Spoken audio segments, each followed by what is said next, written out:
اعوذ باللہ من الشیطان الرجیم بسم اللہ الرحمن الرحیم۔ سورہ توبہ آیات نمبر 37 تا 42 میں جنگ میں حرمت والے مہینوں کا احترام کرنے کی تاکید جو ابراہیم علیہ السلام کی یادگار ہیں۔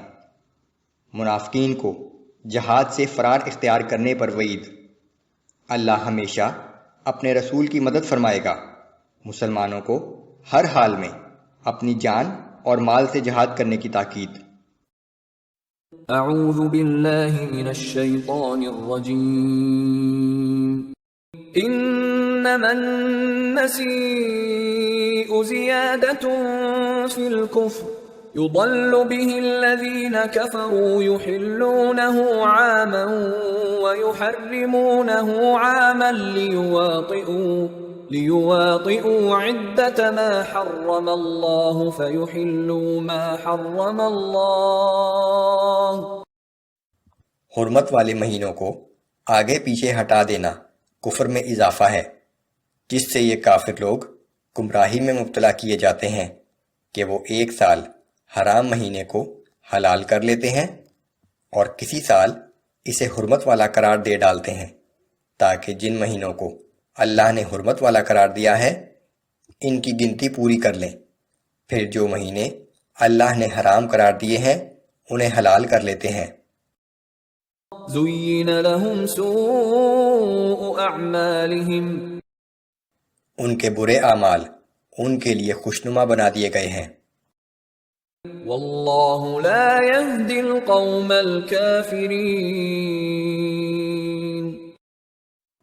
اور اللہ ایسے منکرین حق کو ہدایت کی توفیق نہیں دیا کرتا۔ قریش مکہ جنگ و جدل اور خون کے انتقام لینے کی خاطر کسی حرام مہینے کو حلال قرار دے لیتے تھے اور اس کے بدلے میں کسی حلال مہینے کو حرام کر کے حرام مہینوں کی تعداد پوری کر دیتے تھے۔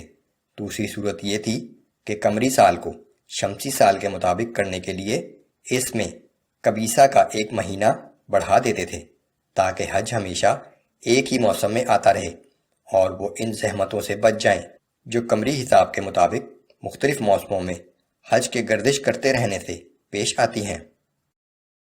یا ایہا الذین آمنوا ما لکم اذا قیل لکم انفروا فی سبیل اللہ اثاقلتم الى الارض۔ اے ایمان والو، تمہیں کیا ہو گیا ہے کہ جب تم سے کہا جاتا ہے کہ چلو اللہ کی راہ میں جہاد کے لیے باہر نکلو تو تمہارے قدم زمین سے چمٹ جاتے ہیں۔ پس منظر میں سن 9 ہجری کے دوران غزوہ تبوک ہے، جب موسم بھی شدید گرمی کا تھا، فصل کے پکنے اور کٹنے کا زمانہ بھی قریب تھا اور سفر بھی خاصا دور دراز کا تھا۔ رضیتم بالحیاة الدنیا من الآخرہ، کیا تم آخرت کے مقابلے میں دنیا کی زندگی پر رضامند ہو گئے ہو؟ فما متاع الحیاة الدنیا فی الآخرة الا قلیل، دنیا کی زندگی کے فائدے تو آخرت کے مقابلے میں بہت ہی کم ہیں۔ یاد رکھو کہ دنیاوی زندگی کا مزہ اور عیش و آرام آخرت کے مقابلے میں کچھ بھی نہیں۔ إِلَّا تَنفِرُوا يُعَذِّبْكُمْ عَذَابًا أَلِيمًا وَيَسْتَبْدِلْ قَوْمًا غَيْرَكُمْ وَلَا تَضُرُّوهُ شَيْئًا۔ اگر تم جہاد کے لیے نہ نکلو گے تو اللہ تمہیں دردناک سزا دے گا اور تمہارے بدلے کسی اور قوم کو تمہاری جگہ لے آئے گا اور تم اللہ کو کوئی نقصان نہ پہنچا سکو گے۔ واللہ علی کل شیء قدیر، اور اللہ ہر چیز پر پوری طرح قادر ہے۔ الا تنصروه فقد نصره الله اذ اخرجه الذين كفروا ثاني اثنين اذ هما في الغار اذ يقول لصاحبه لا تحزن ان الله معنا۔ اگر تم لوگ اللہ کے رسول کی مدد نہ کرو گے تو یاد رکھو کہ اللہ نے تو اپنے رسول کی اس نازک وقت بھی مدد کی تھی جب کافروں نے انہیں اس حال میں گھر سے نکالا تھا کہ فقط ایک آدمی ان کے ساتھ تھا، اور جب یہ دونوں غار میں تھے، اس وقت پیغمبر صلی اللہ علیہ وآلہ وسلم نے اپنے ساتھی سے کہا کہ کچھ غم نہ کرو، یقیناً اللہ ہمارے ساتھ ہے۔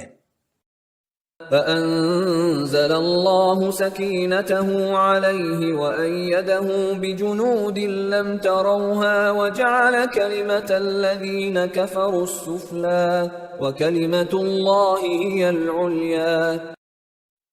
پھر اللہ نے اپنے رسول پر تسکین و رحمت نازل فرمائی اور ایسے لشکروں سے مدد فرمائی جو تمہیں دکھائی نہ دیتے تھے، اور بالآخر اللہ نے کافروں کی بات پست کر دی، اور ہمیشہ اللہ ہی کی بات بلند رہتی ہے۔ واللہ عزیز حکیم۔ اللہ بہت زبردست اور بہت حکمت کا مالک ہے۔ انفروا خفافا وثقالا وجاهدوا بأموالكم وأنفسكم في سبيل الله۔ اے مسلمانوں، خواہ تم ہلکے ہو یا بھاری، جس حال میں بھی ہو جہاد کے لیے نکلو، اپنے مال اور جان سے اللہ کی راہ میں جہاد کرو۔ ذلكم خير لكم إن كنتم تعلمون۔ یہی تمہارے لیے بہتر ہے اگر تم کچھ سمجھ رکھتے ہو۔ لو كان عرضا قريبا وسفرا قاصدا لاتبعوك ولكن بعدت عليهم الشقة۔ اے پیغمبر صلی اللہ علیہ وآلہ وسلم، اگر ان لوگوں کو کوئی آسانی سے حاصل ہونے والا دنیاوی فائدہ نظر آتا اور سفر بھی آسان ہوتا تو یہ لوگ ضرور آپ کے ساتھ جاتے، لیکن ان کے لیے تو یہ سفر بہت لمبا اور کٹھن ہو گیا ہے۔ وَسَيَحْلِفُونَ بِاللَّهِ لَوْ اسْتَطَعْنَا لَخَرَجْنَا مَعَكُمْ يُهْلِكُونَ أَنفُسَهُمْ۔ عنقریب یہ لوگ اللہ کی قسمیں کھا کر کہیں گے کہ اگر ہم میں قوت اور طاقت ہوتی تو ہم یقیناً آپ کے ساتھ نکلتے۔ ان منافقین کا ذکر ہے جنہوں نے جھوٹے عذر پیش کر کے رسول اللہ سے جنگ میں نہ جانے کی اجازت لے لی تھی۔